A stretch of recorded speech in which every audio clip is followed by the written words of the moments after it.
I'm a professor of theoretical physics in the UK, but I was born in Baghdad.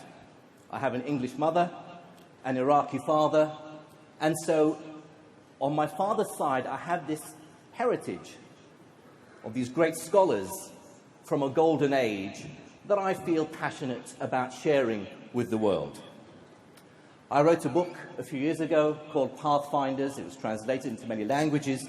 In America, it came out under the title The House of Wisdom, Beit al-Hikmah, the great, almost mythical center of learning in Baghdad during the Abbasid period. Now, thankfully, of the books that I've written, it's the only one that's been translated into Arabic.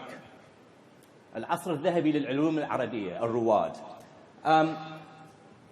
In that book, I describe many of the great achievements of this golden age of science, as the golden age of Arabic science. Now, not all the scholars were Arabs, many were Persian. Nor all the scholars were Muslims, many were Christians and Jews. This was a period when scholarship was encouraged for the sake of scholarship and learning. And it shows that scientific achievement doesn't depend on which part of the world you're in, what civilization you're part of, what language, what culture, what religion you follow. Science is about asking questions about the world around us.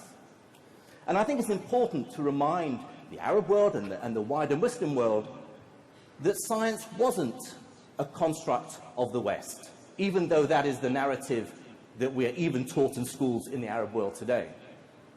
That science really goes back as a continuum, all the way from the ancient Greeks through this golden age of Arabic science, through to the Renaissance and the scientific revolution. Greatest scholars might want to go to Harvard or MIT in America. There, if you had an idea, if you're a philosopher, a scientist, a theologian, a mathematician, a musician, any sort of scholar, Baghdad was the place to go. And all creeds, all cultures, all religions were tolerated because there was this spirit of free and rational inquiry.